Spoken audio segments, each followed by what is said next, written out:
Era aquella mateixa nit que el grup de milicians venien al Cantarell a cercar el pare.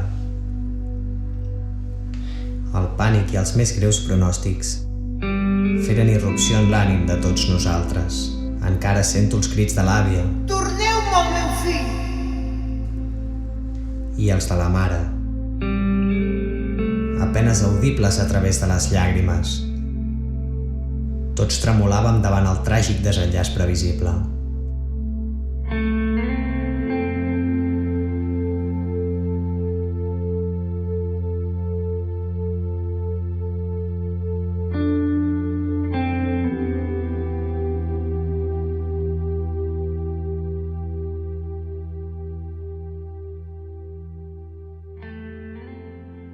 Doncs mira, quan arribo a un lloc, sempre m'agrada conèixer la seva història, les seves costums, la seva gent.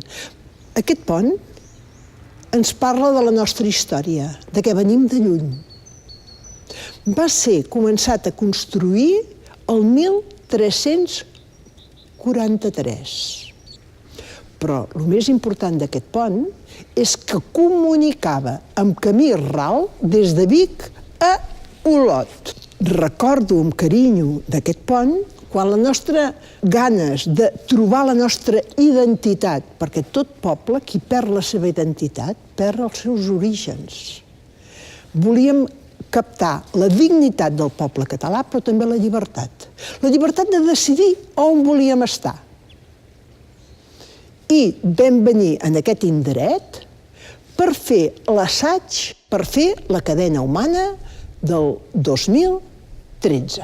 Però el més important d'aquest pont, com tots els ponts, és que són mitjans de comunicació entre les persones.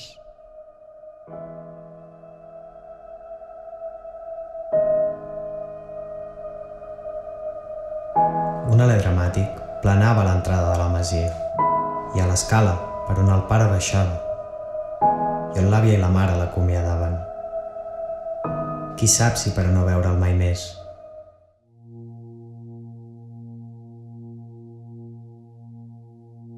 En Pepet, el masover, amb un gest realment heroic, s'oferí per acompanyar-lo i per fer costat al pare.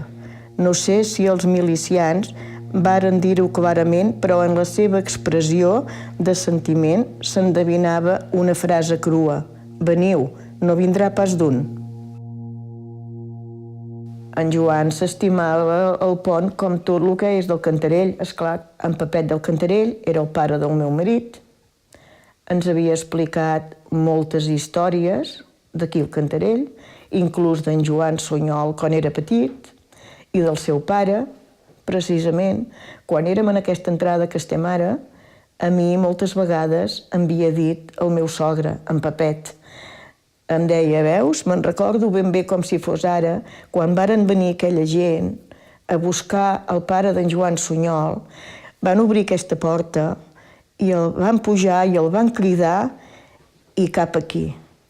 I me'n recordo com si fos ara de quan el varen estibar i va anem dient-li paraulotes i no sé què més, i el varen estibar. I sempre deia, el pare d'en Joan Sunyol, sempre deia que gràcies a en Pepet del Cantarell ell era viu. Se'ls emportaven i els anaven a tirar un tiro i els mataven. Però ara no és prou greu com perquè també se'ls enduguin sense cap culpa, es mofegin de dalt a baix d'ells, tota classe d'injúries i coses, i els tenen a la presó. A veure, no em direu que això no és gravíssim.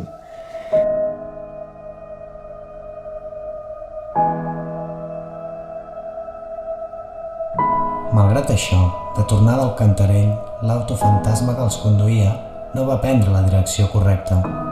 Adonant-se'n, en Pepet els ho va advertir. I sigui pel que sigui, varen rectificar el camí i conduïren el pare i en Pepet al Cantarell.